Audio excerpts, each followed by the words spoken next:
By the power vested in me, I officially declare this Oscar season open.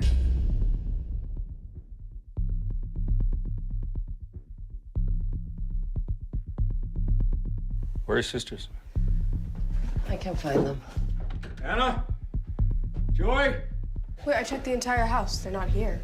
Dad, there was this RV and they were playing on it. We thought there was someone inside. You wait here. Let me go. I couldn't find them!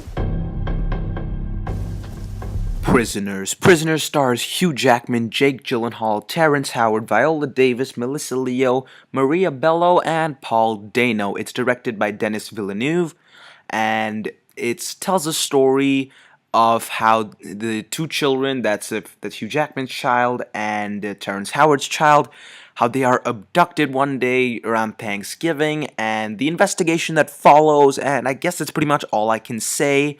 And of course we have Jake Gyllenhaal playing a man named Detective Loki who decides to take up the case. I can't say more simply because if I do, then I will probably be spoiling the film for most of you out there. Now, the film also has the cinematographer Roger Deakins, and if you can tell, he's done some phenomenal films, The Shawshank Redemption and Skyfall, and all in all, I was really looking forward to seeing Prisoners, and after seeing it, I can safely say that it is phenomenal. Do you have children, Detective? I'm gonna find your daughter. Show me your hands right now! Huh? You put those girls somewhere else. No. I know you put those girls somewhere. Let's start off by talking about the acting. Jake Gyllenhaal kind of surprised me, really. I mean, I've seen him in films such as Prince of Persia, but then again, he was also in Brokeback Mountain. He's a very talented actor, and his role in the film is pretty important.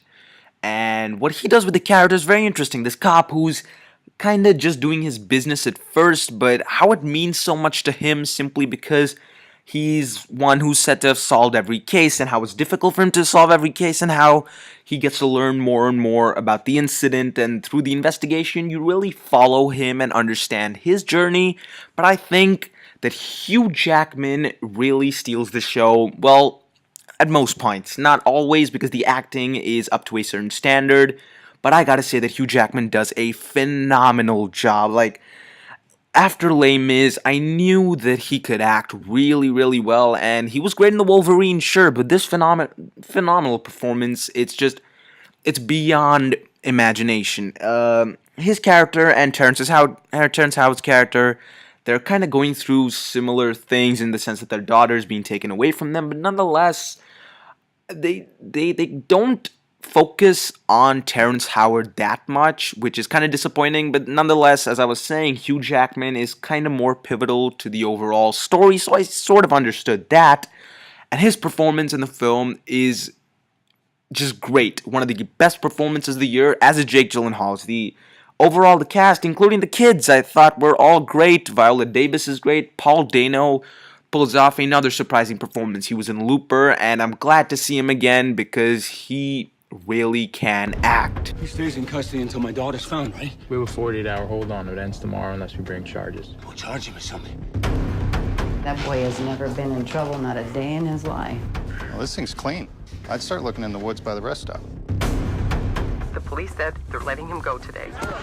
What you doing? Tony! Oh, no! I gotta say that the story flows really well. In terms of a structure, it's pretty simple. It's, a series of events, and I kind of liked it, you get to follow the characters through this journey while they are learning a lot of things, although there are a couple of times, like, if I have a single issue, it's gotta be that they treat the audience not as the smartest people. Like, there are things here and there that you figure out that your characters in the film haven't yet figured out, which you're like, get to it, but apart from that, absolutely no issues with the film. I'm not even kidding. Like, this film is near perfect.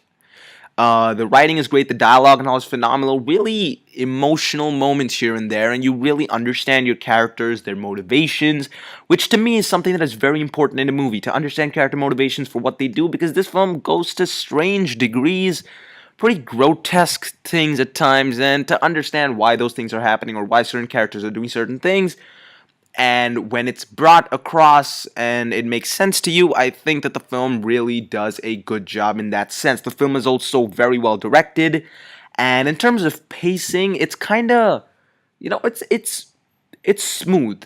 You know, it's not fast at all, but it is smooth. Like, the intensity levels when you're sitting in the theater are going to be on a non-stop rise. Day 6, and every day she's wondering why I'm not there. You told us that you could protect us from everything. Why did you look for my daughter? It's the film that's very well edited, I have to say, because for this kind of subject matter and, you know, for the general pace of the film, to reel you in for a solid 153 minutes, it's no easy job, and they pulled it off so well. I mean, I could tell by some of the audience reactions to certain moments, I could tell by how I was feeling, that this film held me by the throat for 2.5 hours and didn't let go even for a moment. And of course, it's credit to a lot of things, including acting and, you know, the musical score, which is pretty silent at times, but it flows well with the film. But at the end of the day, the editing definitely contributed to that. I also must commend Roger Deakins. Roger Deakins has done some of the best cinematography I've seen, like, for example, Skyfall, and that scene in, you know, Shanghai. Phenomenal, but I gotta say that this film has the neatest look. It's weird. It's a yes, it has dark moments, but in terms of how clean the picture looks, it's very hard to explain what I'm trying to say. I guess what I'm trying to say is that the picture is bright through most of the film. He has a lot of whitish color schemes, which he does do in a lot of his movies. Nonetheless, it's perfect cinematography. That's it. It is perfect cinematography. There's no other way I could say it, and it's never distracting, and it really kind of sets the tone in certain scenes as well. Alex.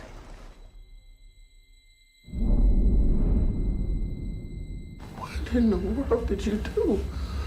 Someone has to make him talk, or they're gonna die. We're not gonna help Keller, but we won't stop him either. Let him do what he needs to. I know you know where they are. Where's my daughter? That's about all I can say without spoiling the film. I'd love to discuss this with you. With those of you that have seen the film, I could inbox you. You could leave comments below. And to conclude, this film is probably one of the best films I've seen all year. In the past few years, it is so close to perfect. Like, there are films that I have enjoyed more than this that I can tell are pretty far from perfect, but this film is so close to perfect. Whether it's editing, cinematography, acting, directing, even the writing, it is the culmination of all these various factors that play into the film, that come together so smoothly, so well. And the ending of this film is, I'm scared people are going to look at it as just on the surface. It's more than that. The film is not just an on the surface movie. It's far deeper than that, and I gotta say, I loved it. On a scale from a triple no to a triple yes, no doubt about it, I'm gonna give the movie a triple yes. That's my highest rating, of course. Just such perfection in this film. I really can't praise it enough, and it's definitely gonna sweep up some awards at Oscar season, that's for sure. Anyways, thank you so much for watching my review, and until next time, this is Mr. FilmJack.